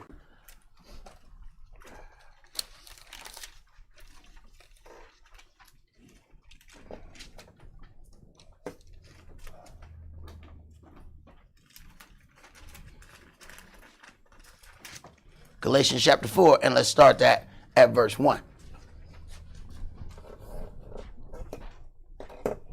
Now I say that the heir, as long as he is a child, differs nothing from a servant, though he be master of all, but is under tutors and governors until the time appointed of the Father. Even so, we, when we were children, were in bondage under the elements of the world. But when the fullness of the time was come, Elohim sent forth his Son, made of a woman, made under the law. Made of a woman, made under the law. This is why he had to be born and not just zip-tang appeared when it comes down to certain situations, okay? He was made under the law. This is what bothers a whole lot of people. Well, you know, if the only way for a baby to be born is if the man and the woman came together. So let me get this straight. So you believe that Elohim has the power to make man out of the dust of the ground. But once he made a woman, he lost his ability to make any entity unless a man and a woman was together in a natural fashion. How can you even say you believe if that's what you believe? So he lost his ability after he did it the first time. That's what sometimes you got to put the doctrine on the table and spread it out and examine it. So you believe that he lost that ability once he did it. Go ahead. You know, verse 1 and 2 is very profound because, you know, you got people who are, I'm a child of Yah. But he's telling you a child and a servant, there's no different when you're a child. Mm-hmm. You're under the same thing. Just like a servant comes in and has to be taught, you have tutors, which are teachers, and governors are enforcing the law. Mm-hmm. But you got people who, I'm self-taught. Okay, you're going to be in a lot of trouble then. Because obviously you don't want to be taught anything, and you don't want to be under law. Mm-hmm. How you going to be a child that's supposed to be governed into the kingdom, but you can't follow any instructions to be governed? Then you saying I'm grown and I'm a child at the same time. There's something seriously wrong with that. Go ahead. To redeem them that were under the law, that we might receive the adoption of sons. And because you are sons, Elohim has sent forth the Spirit of his Son into your hearts, crying, Abba, Father. Uh-huh. Whereof you are no more a servant, but a son. So then now that then elevates. Wherefore you are no more a servant, but a son. Go ahead. And if a son, then an heir of Elohim through Yahshua. Howbeit then, when you knew not Elohim, you did service unto them which you by nature are no gods. Uh-huh. But now, after that you have known Elohim, or rather are known of Elohim, how turn you again to the weak and beggarly elements, whereunto you desire again to be in bondage? Right. We have received the deliverance from those dead works. What is it that would make us desire to go back into a dead life? Go ahead. You observe days and months and times and years. I am afraid of you, lest I have bestowed upon you labor in vain. Brethren, I beseech you, be as I am, for I am as you are. You have not injured me at all. You know how through infirmity of the flesh I preached the gospel unto you at the first.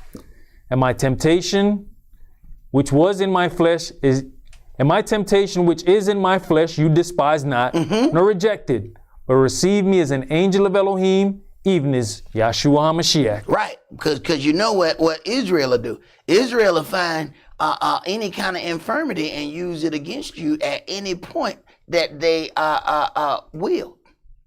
He says, you knew my infirmity and still allow me to teach you this word. Go ahead. Where is then the blessedness you spake of? For I bear you record that if it had been possible, you would have plucked out your own eyes and have given them to me. Am I therefore become your enemy because I tell you the truth? Right. As long as everything is smooth sailing. But then when the difficult truth comes, now you will see where people were then made out to be enemies because the truth was harsh, whereas the lie was smooth and didn't cause any complications. Go ahead. They zealously affect you, but not well. Not in a good way. Go ahead. Yes, they would exclude you, that you might affect them. But it is good to be zealously affected always in a good thing, and not only when I'm present with you. My little children, of whom I travail in birth, again until the Mashiach be formed in you, I desire to be present with you now, and to change my voice, for I stand in doubt of you. Tell me, you that desire to be under the law, do you not hear the law? For it is written that Abraham had 2 sons, the one by a bondmaid, the other by a free woman. But he who was of the bondwoman was born after the flesh. But he of the free woman was by promise. Right. And you have to look at, there's some parts in this book where some things happen that kind of make you really look at some things strange. Here it is. He talks about these 2 situations, the child of the bondwoman and then the child that was born of promise. Amen. He sent the bondwoman and her child away from the son of promise. He gave them some gifts and said, now go on over there. Stay away from the son of promise. Y'all come together to do certain things, but you stay away from the bondwoman's son. That's a whole deep situation here, because we have things where, hey, a father is supposed to do this, a father is supposed to do that. Yahweh said, oh, that bondwoman, send her child over there. Yeah, get them some gifts and send them on. Go ahead. That went on for generations, because like we read last night, we see Esau went back to marry daughters of the bondwoman. But the other brother wasn't given that. Verse 24, which things are an allegory? For these are the 2 covenants, the one from the Mount Sinai, which genders to bondage, which is Agar. For this Agar is Mount Sinai in Arabia, and answereth to Jerusalem, which now is, and is in bondage with her children. But Jerusalem, which is above, is free, which is the mother of us all. For it is written, rejoice, you barren that beareth not, break forth and cry, you that travaileth not. For the desolate has many more children than she which has an husband. Now we, brethren, as Esaac was, are the children of promise. But as then he that was born after the flesh persecuted him that was born after the spirit, even so it is now. Right. If you look, it is the exact same way now. Those that are born after the flesh persecute those that are born after the spirit. It is the exact same thing. Go ahead. Nevertheless, what saith the scripture? Cast out the bondwoman and her son. For the son of the bondwoman shall not be heir with the son of the free woman. Right. This goes against everything that we done heard about fatherhood and all the things that we're supposed to deal with. They said, get rid of her and her son. Go ahead. So then, brethren, we are not children of the bondwoman, but of the free. Right. If so be that we deal with that accordingly. Keep going. Stand fast, therefore, in the liberty wherewith the Mashiach has made us free, and be not entangled again with the yoke of bondage. Right. But see, our friends are entangled with the yoke of bondage, and we want to go hang with them. Go ahead. Behold, I, Saul, say unto you, that if you be circumcised, the Mashiach shall profit you nothing. Do understand, he's talking to the Galatians. Do understand that he's talking to Gentiles. All right. These are people who were not given the covenant of circumcision. See, so you have the circumcision and you have the uncircumcision. The uncircumcision would be the Gentiles. They were not made to enter into that covenant. But you have some that want to enter into that covenant, even though it wasn't given unto them to do that. Go ahead, bro. Yeah, you gotta talk loud, brother. You gonna talk. Even dealing what Elder was saying and whatnot, in those classes was man wants to be tied down to religion. Mhm. Want to be free. Well, man ends up being tied down because we are creatures of habit. And once we get accustomed to dealing with something, it is very difficult to get us out of it. And this word even is a testimony to that. You have people that have come out of Christianity to learn this truth. But you know what happens? You still have to fight them because they got Christianity still in their veins. So even though they hear the truth, you deal with certain things, they want it to fit the old Christian standard, the old Christian setup. And being that creature of habit, we still want the free woman to be like the bond woman. We want to set up this and accept all the liberties of Yahweh, but at the same time, let it be fashioned in the same way of the bond life that I was in on Sunday morning. And the two of those ain't gonna work. Go ahead, brother. For I testify against every man that is circumcised, that he is a debtor to do the whole law. The Mashiach is become of no effect unto you. Whosoever of you are justified by the law, Right. you Now, have fallen from grace. We are circumcised, but our justification is not coming through animal sacrifice. Our justification is coming through Yeshua. Let's not get it twisted. This is for Euro Gentiles who are trying to enter into the walk of what the children of Israel have. Understand that. Do not let somebody twist that up.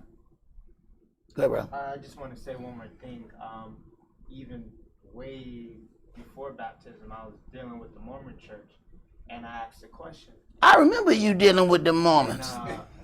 when I asked the question, I said, okay, so how do you guys deal with Passover? They said, oh, just exercise and walk. We don't have to deal with it. I said, man, that sounds too easy. I got to get out of here. I left They say exercise and do what? and walk. Exercise and walk, and that's how you deal with Passover. They don't even have to deal with it, basically. I said, no, that's too easy. I'm out. Yeah. That's what I left. Well, you know what? A lot of times we want to deal with easy. If something is too difficult, it means that we have to make changes. And those are the things that really get down to the core of who we are, making those internal changes. As long as we don't have to change, things are easy. You know, we just kind of go along with, the status quo. When I first got in this word and found out I couldn't eat, shrimp and crab legs, it shook me up a little bit. It shook me up. I was in there and they didn't talk to me about the Sabbath. I was like, yeah, man, I'm with that. That's right. I was in the, I hadn't gone to a Sabbath class yet. I was going to like a history class. And I had done went to, several of those. So I'm like, yeah, I'm agreeing with everything. And then somehow they got into something about shrimp. And I was like, yeah, what? They said, yeah, we can't eat bottom dwellers. Who dwell at the bottom? What happened with the bottom? You talking about Miami at the bottom? What the hell are you talking about? No, man, the bottom. What, the bottom of what? The bottom of the sea, brother. We can't eat that. Huh? So I done showed up at the class. I probably got shrimp all on my breath. What? We can't eat that no more? Now here's that part where internal change. Once somebody get to that point, this is where they start. You see that blinker? Ding dong, ding dong. Now they're getting ready to turn. I was gonna ride this road till I realized that it was gonna take some internal change. Now I'm thinking about getting off this road to salvation. You know what I'm saying? Because I didn't sign on to not eat scampi. I did not sign on for that. Right? It's them internal changes that cause people to put that blink on. And you can tell when somebody put that blink on, they're getting ready to turn. You see, you can tell when somebody getting ready to turn. What the hell you keep looking over there for? Right, because that's where they about to turn. That's where they about to turn. The body follow the eyes. You learn that when you ride a motorcycle. You looking, you keep looking, your hand gonna fall over there and you finna hit whatever that is. What you looking over there for? Right. That's your blinker. That internal change scares us, and then we attempt to get off the road. Go ahead, brother. Galatians chapter 5 and verse 5. For we through the Spirit wait for the hope of righteousness by faith. For in Yahshua HaMashiach neither circumcision avails anything, nor uncircumcision, but faith which works by love. You did run well. Who did hinder you that you should not obey the truth? This persuasion comes not of him that calls you. A little leaven leavens the whole lump. A little leaven leavens the whole lump. All you got to do is put a little sprinkle in there, and it's going to take care of everything else. Go ahead. I have confidence in you through the Adonai, that you will be none otherwise minded. But he that troubles you shall bear his judgment, whosoever he be.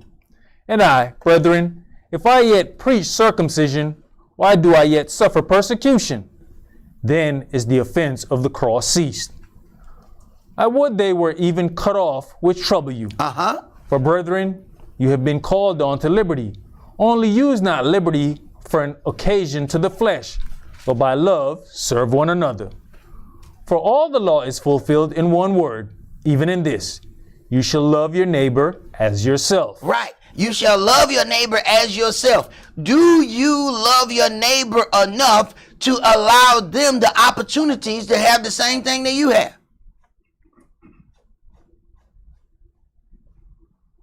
Go ahead. But if you bite and devour one another, take heed that you be not consumed one of another. This I say then, walk in the Spirit, and you shall not fulfill the lust of the flesh. So now if we are going to try the Spirit, then we have a whole nother level, and that is walking in that Spirit. So do we just behold the Spirit? Do we see the things of the Spirit? Or do we make an attempt to walk in that same Spirit? Go ahead.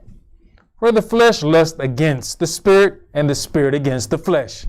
And these are contrary the one to the other, so that you cannot do the things that you would. Oh, whoa. You cannot do the things that you would.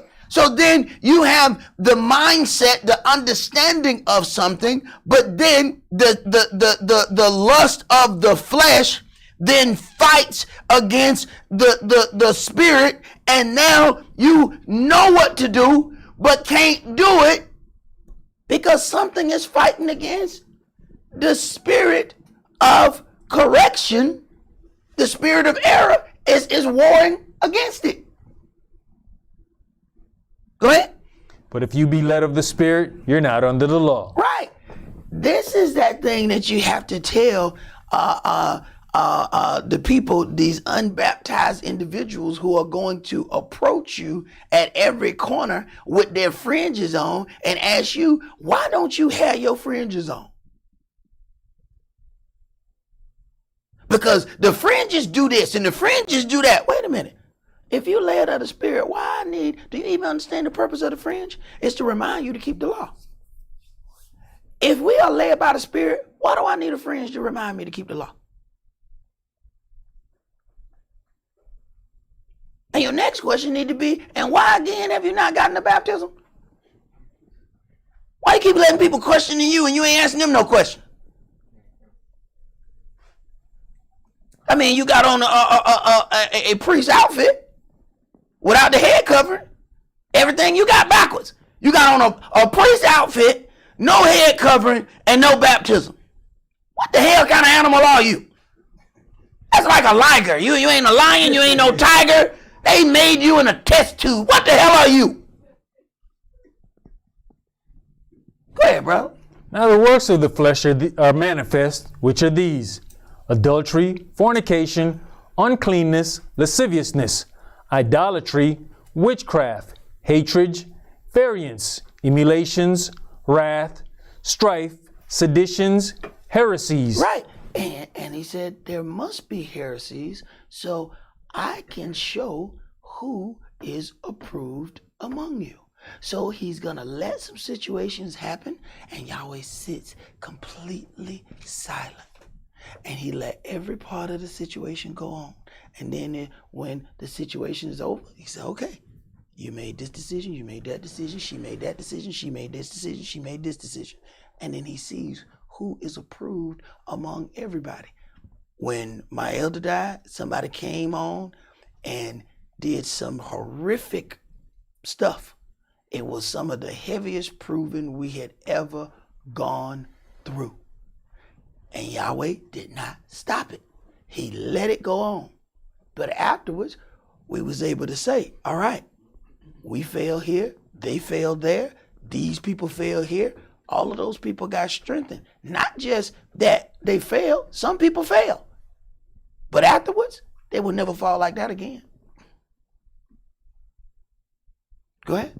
Envyings, murders, drunkenness, revelings, and such like, of the which I tell you before, as I have also told you in time past, that they which do such things shall not inherit the kingdom of Elohim. But the fruit of the Spirit is love, joy, peace, long-suffering, gentleness, goodness, faith. Long-suffering is a part of the spirit of love. People who talk about love, you also look and see, okay, you talk about love, but do you have all the things that connect with that? The joy, the peace, the long-suffering, the gentleness, the goodness, the faith, the meekness, the temperance. Go ahead. Against such there is no law. And they that are the Mashiachs have crucified the flesh with the affections and lusts. If we live in the Spirit, let us also walk in the Spirit. Let us not be desirous of vainglory, provoking one another, envying one another. Envying one another can cause a bunch of situations, and you have things where people will envy something that's going on in somebody else's life and is not ordained for them at all. Let's go to Mark chapter 8. Go ahead, bro. No, I just wanted to say, verse 22, you have, people want to deal with every, other things, but when it comes down to long suffering, they don't want to deal with that one. Oh, that's the hardest one. Oh man, we quick suffer. Yeah. You know what I'm saying? We suffer like this. It's over. Well, what was that? That's quick suffering. No, man, no, he said long suffering. No, I'm down with quick suffering. What is quick suffering? I want it to be over real quick. Hey, no, man, that ain't where you get quick suffering at. I ain't seen quick suffering in here. Oh no, you absolutely right about that, brother. That's the one we don't want not one day of. Long suffering. That means you gotta deny yourself for a minute. See, to deal with long suffering. And what happens is you can long suffer a situation to now people get to the point where they expect it of you. Say, hey man, we've been long suffering this situation here for a couple of years. Well, you done did it for a couple of years and you can do it for a couple more. No, the hell we can't. No, the hell we can't. Long suffering has ended today. See, long suffering end up sometime coming against you because people didn't want you to deal with that for the rest of your life. No, where's your responsibility to change gonna come in at? Go ahead, bro. Back in this time, long suffering had two outcomes. You could long suffer for righteousness and stay on this path, or you could have long suffering being stoned to death, because that was not a quick way to die. It sure ain't. It sure is not. Mark chapter 8 and verse 31. We're going to read verses 31 through 38.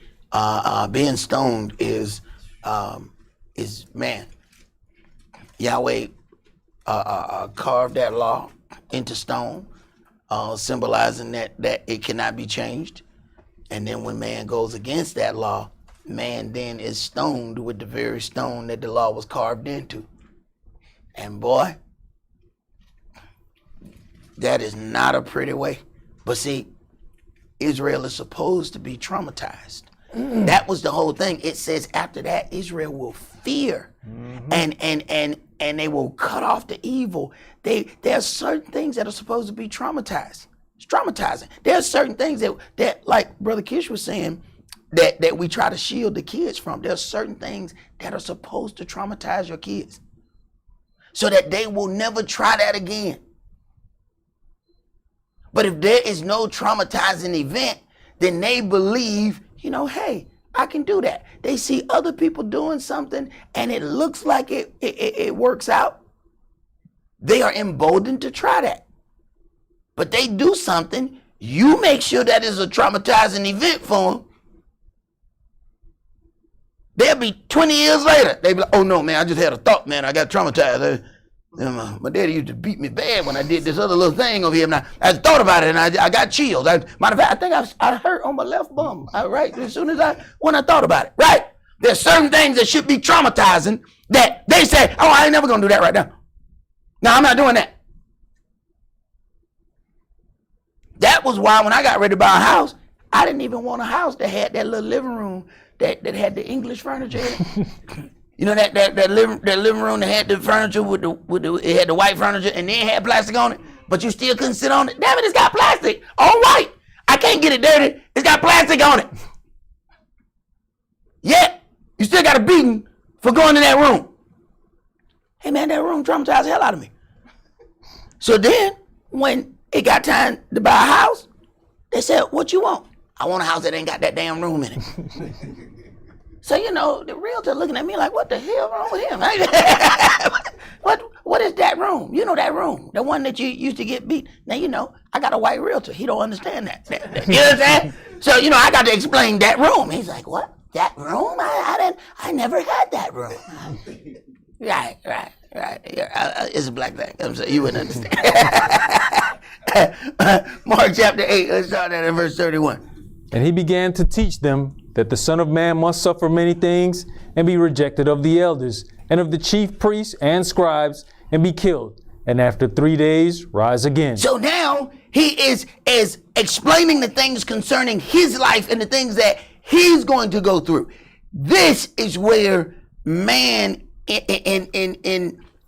introduces a whole nother thing, and it goes against the path that Yeshua has to take. Go ahead. And he spake that saying openly.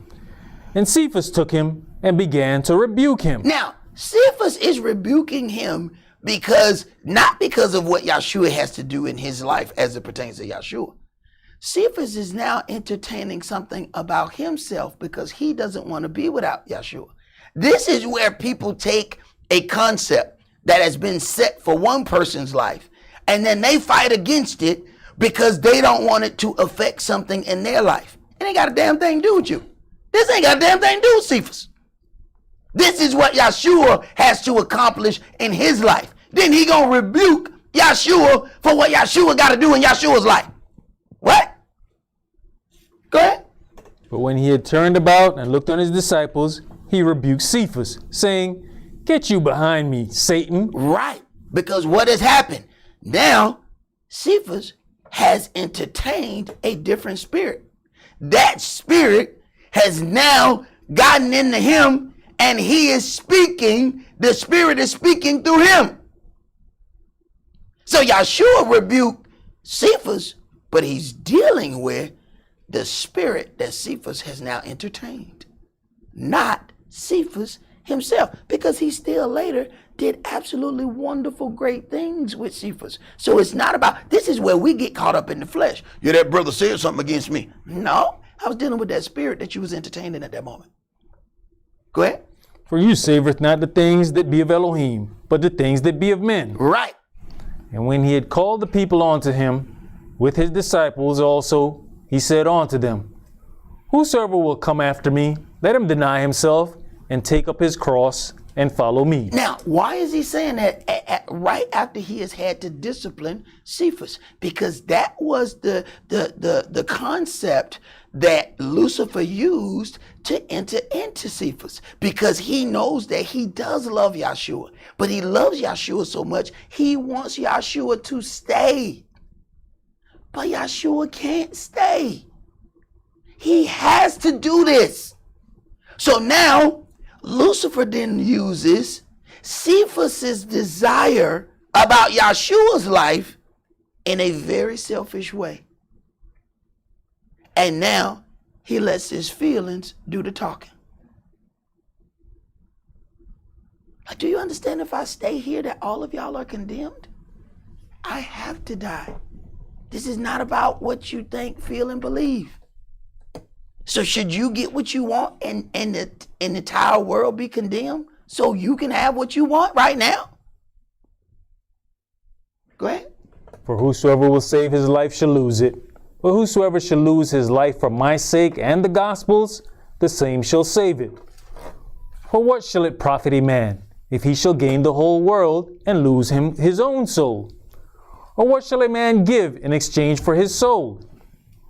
Whosoever therefore shall be ashamed of me and of my words in this adulterous and sinful generation, of him also shall the Son of Man be ashamed, when he cometh in the glory of his Father with the holy angels. All right, let's go to Matthew chapter 12.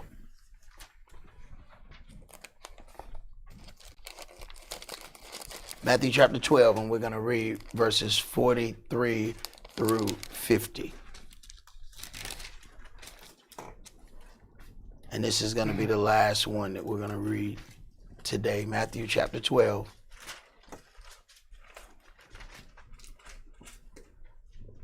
And verses 43 through 50. When the unclean spirit is gone out of a man, he walks through dry places, seeking rest, and finds none. Then he says, I will return into mine own house from whence I came out. Now, this is the unclean spirit. We're talking about, we hear the word, we get baptized unto salvation, we get a clean, a spiritual house. The unclean spirit is cast out from us. But now that spirit tries to find somewhere else to go. This is this is the classic example of how you're supposed to pay attention and watch the reaction of individuals, and you'll find that people leave, spirits don't. You'll find somebody leaves the congregation, and then next thing you know, there's somebody else in that congregation who acts just like another individual who left. What happened? When that individual left, that spirit looked around to say, where is the most suitable place for me to go? What is like the individual that left? And it finds a place, boom, takes hold of that individual, and before you know it, that individual is saying and operating exactly like another individual who's no longer here. What happened? That spirit found another place to go. Go ahead. You know, and with that said, those of us, when we see that spirit on somebody else, kind of enjoy, because it means you were strong enough to withstand it, because it's searching Exactly. the congregation. Exactly. It went around to you trying to go. You ever seen a dog when it come on? It go, oh, somebody gonna pet me. Somebody. It go up to everybody. What? That spirit did the same thing. It went from person to person, trying to figure out who it could go into until it found somebody. And in certain cases, you know exactly what it is, because those individuals don't even know each other. We're talking about people who've never met and act just like another individual. Go ahead. When he is come, he finds it empty, swept, and garnished. Then goes he and takes with him 7 other spirits more wicked than himself. Now this is where it gets exceptionally dangerous. So you've been freed from one spirit, but not guarding the house. Now 7 more wicked spirits are now present. Go ahead. And they enter in and dwell there, and the last state of that man is worse than the first. Even so shall it be also unto this wicked generation. While he yet talked to the people, behold, his mother and his brethren stood without, desiring to speak with him. Then one said unto him, Behold, your mother and your brethren stand without, desiring to speak with you. But he answered and said unto him that told him, Who is my mother? And who are my brethren? His level of dedication to Yahweh is above anything else on this planet. There's nothing that is going to coerce him to walk away from what he is about. Who is my mother and my brother? And see, these are the things that we allow, that we give our ear to, and this is where another spirit enters in. Go ahead. And he stretched forth his hand towards his disciples and said, Behold my mother and my brethren. For whosoever shall do the will of my Father which is in heaven, the same is my brother and sister and mother. Right. He lets us know where the bar is, so that if we are reaching for the bar, we at least know where that bar is and how to get to it. It is written that there are many unruly and vain talkers and deceivers, especially they of the circumcision, meaning Israel, okay, who mouths must be stopped, who subvert whole houses, teaching things which they ought not. And what happened? If that spirit is in the air, we then hear those things that are being taught, that are things that are should not be spoken in that manner. Then there is another spirit that is being received, and whole houses are subverted. We're talking whole houses changed. Whole houses are turned upside down, listening to the wrong doctrine. It is why my elder said in the beginning, be careful how you hear what you hear. That's all that we're going to do for today. Remember the Sabbath to keep it holy. Shabbat shalom. Shabbat shalom.